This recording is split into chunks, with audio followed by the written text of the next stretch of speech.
అందరికీ షలోం. ప్రార్థన, దీన్ని హీబ్రూలో తెఫిల్లా అంటారు.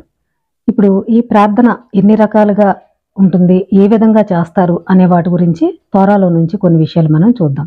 ద్వితీయోపదేశకాండం 3వ అధ్యాయము 23వ వచనము. మోషే 515 సార్లు ప్రార్థన చేశాడు అని మిద్రాష్ రబ్బాలో చెప్పబడుతుంది. ఈ ప్రార్థన అనేది 10 పేర్లతో పిలవడం జరుగుతుంది.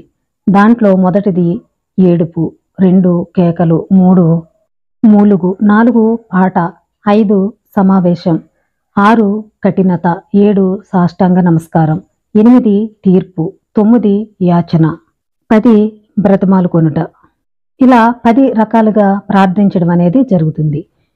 మనం త్వరలో చూసుకుంటే ఇర్మియా 7వ అధ్యాయం 16వ వచనం, కీర్తనలు 18వ అధ్యాయము 6వ వచనం, ద్వితీయోపదేశకాండం 9వ అధ్యాయము 25వ వచనము, కీర్తనలు 106వ అధ్యాయము 30వ వచనము, ద్వితీయోపదేశకాండం 3వ అధ్యాయము 23వ వచనము.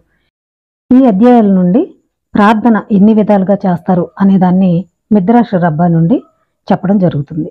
మరొక వివరణ చూసుకుంటే ప్రార్థన 13 పేర్లతో పిలవడం జరుగుతుంది అని కూడా చెప్పడం జరుగుతుంది.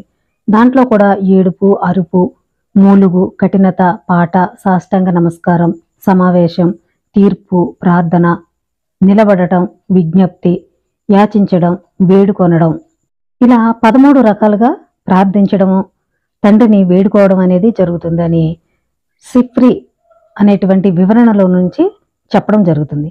ఇవన్నీ ఈ ప్రార్థనలు తోరాలోంచి ఎక్కడి నుంచి తీసుకోబడ్డాయి అంటే ఆదికాండం 25వ అధ్యాయము 21వ వచనము, నిర్గమకాండము 32వ అధ్యాయం 11వ వచనం నుండి తీసుకోబడ్డాయి. ఇవి సిఫ్రీ అనేటువంటి గ్రంథం నుండి తీసుకోబడ్డాయి. ఇవన్నీ కూడా తోరాలో నుంచి తీసుకోవడం జరిగింది. అయితే ఇవి సిఫ్రీ అనేటువంటి దాంట్లో నుంచి వివరించడం జరుగుతుంది. ఇంకా మోషే ఏ విధంగా ప్రార్థించాడు అనే వాటి గురించి తర్వాత వీడియోలో మనం తెలుసుకుందాం. అందరికీ షలోం.